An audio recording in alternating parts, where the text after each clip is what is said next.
Hi guys! Samahan nyo kaming mamalengke kasi nga lately puro kami kain sa labas, take out.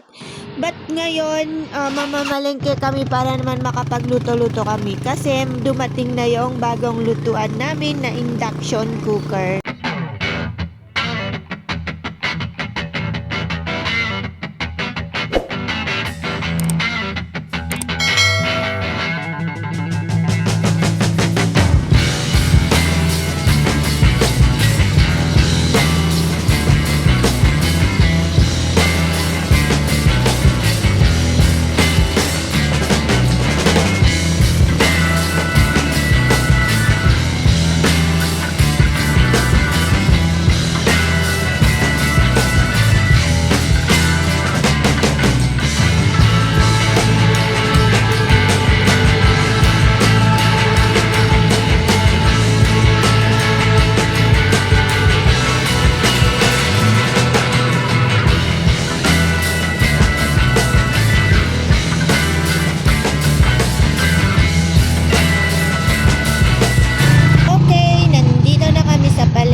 Dito is yung dog food.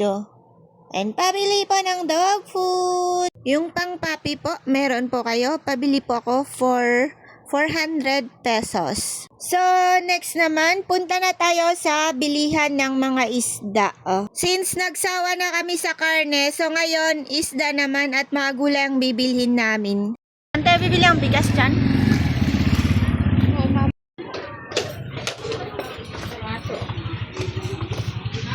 May aso.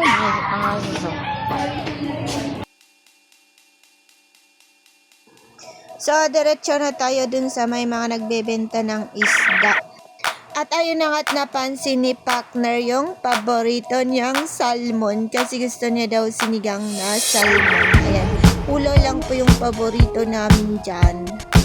Sabi ko nga siya nang mamili para piliin niya yung fresh kasi hindi ako marunong sa mga ganyan-ganyan, yung fresh yung pipiliin. Tapos, kumuha na rin kami ng bangus. Ayan yung paborito namin, bangus, salmon, tilapia. Pero the next na lang yung tilapia kasi ayaw kong nag-i-stock sa freezer. Ayaw na nga't nakauwi na kami. Ito na lahat yung binili namin. May boneless, itong salmon, bangus, tapos may mga pechay din. Ayan, yung paborito sa gulay, pechay. Tapos kumuha na rin kami ng pang-merienda namin. Yung mga naluluto na kakanin. Ayan, may mga pansahog na rin dyan na binili namin. So, ready for the cook na siya. So, hanggang dito na lang ang aking video. See you for the next vlog. Bye-bye guys. Love you.